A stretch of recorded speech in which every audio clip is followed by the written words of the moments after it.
Welcome back to Sunrise. Now, as you've been hearing this morning, we are marking the 40th year since the world's first IVF baby was born.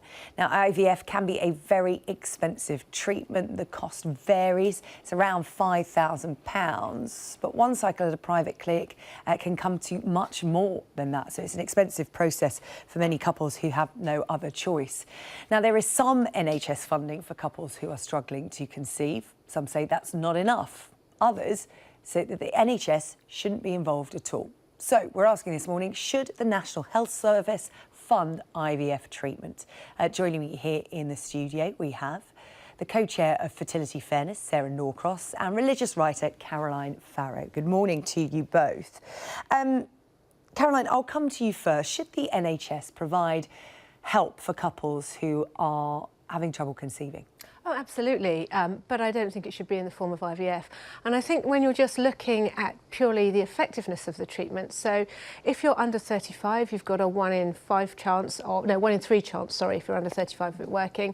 And then when you get to around about 40, it's about 1 in 10. So just if we're looking at clinical effectiveness, then no, I don't think that it's something that the NHS ought to be funding. And then, of course, there are other sort of more moral issues with IVF, in terms of, you know, for every baby who is born as a result of IVF, another approximately 30 to 40 embryos are created. Therefore, if you believe that life starts at conception, then that's, you know, a terrible waste of human life, and it's, you know, the commoditising of human life as well. OK, so you think it's making human life a commodity. Sarah, I'm sure that many parents who are struggling to conceive would argue against that. They are desperate.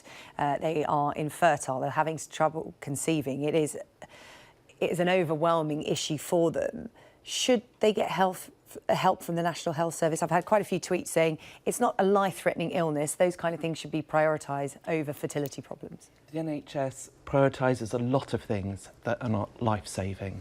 You know, it's not, you know, a life-saving service. It's a health service. And infertility is a health condition that's been recognised by the World Health Organization and others as worthy of treatment. And it is a clinically and cost-effective treatment. And that was decided by NICE as long ago as 2004. They review all the evidence when making those decisions. They reviewed that guidance in 2013. And again, it was found to be cost and clinically effective, which is why they continued to recommend it, and which is why government after government and health minister after health minister has said that this should be, you know, implemented. But we've not got there yet, and that is the big frustration, especially in this, the 40th year of IVF in the UK. Yeah, Caroline, it's interesting, you know, those who are having fertility problems, this isn't something that's been brought about by the lifestyle or the way they react. So when people say, oh, you shouldn't fund it on the NHS because it's not life-threatening, what about those who have brought about, you know, illnesses through smoking, lifestyle, obesity? The argument could be that you shouldn't fund help for those people. Yeah, and, you know, to be honest with you, I'm not sure that that's a line of argument that I would follow, although I would say that, you know, in terms of someone who's, you know, been smoking or obesity or whatever, you're treating a condition that's there, whereas actually IVF doesn't treat infertility per se. It kind of sticks a sticking plaster on it, so it doesn't treat the underlying causes of infertility. And I think what we ought to see, and I think a lot of campaigners are keen to see this, is more research, more investigation into the causes of fertility and actually treating those. I mean, Professor Robert Winston,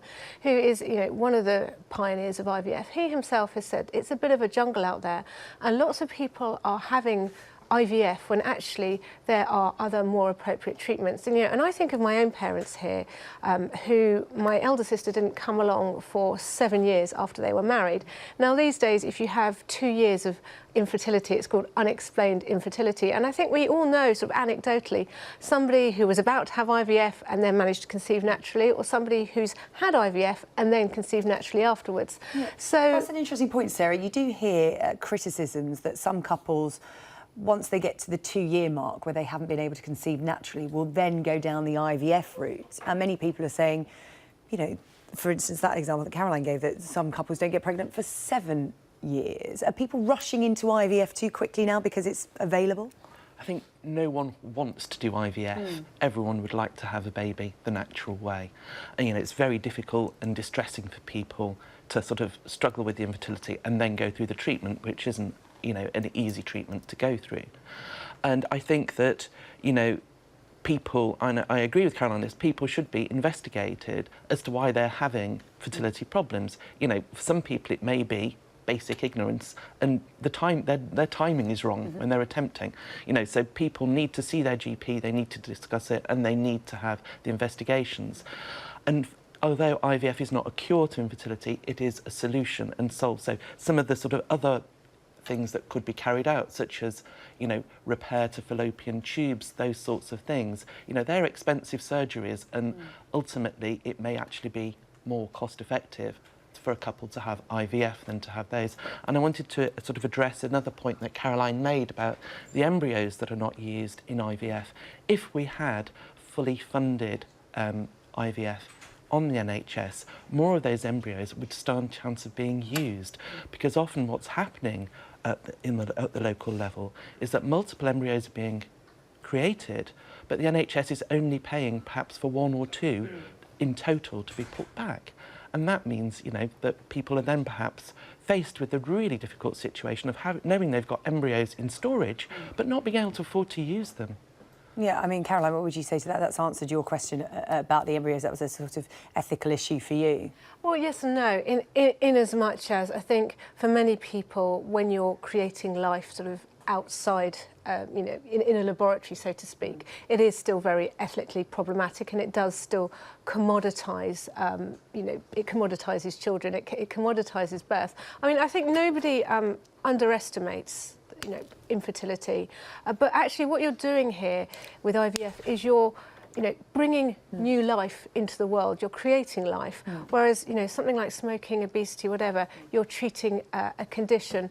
But, you know, yeah, I appreciate what you're saying, but I also think every child does have a right, I think, to be born from a mother and father, you know, in the natural embrace. Sarah, does it have to be so expensive? We were hearing that a cycle can cost up to £5,000, some clinics charging more than that. Well, you have to sort of be careful when you're talking about how much the NHS is charged for a cycle and how much a private individuals are paying. But this is work that Fertility Fairness has been doing with NHS England, a whole range of other stakeholders, is trying to develop a benchmark price so that clinical commissioning groups have a price that they know they should be paying. Because what Fertility Fairness has found in its FOIs that it's been doing over the years is a huge variation in price that clinical commissioning groups report they're paying for the service, from just over £1,500 to over £5,000. Now, clearly, you know, more IVF would be able to be funded if we could get to the bottom of that, and they're paying a fair and reasonable price for it. OK, Caroline Farrow and Sarah Norcross, thank you very much for coming in to talk to us about IVF and whether it should be funding on the NHS. Keep your views coming in. The first IVF baby, Louise Brown, turns 40 today.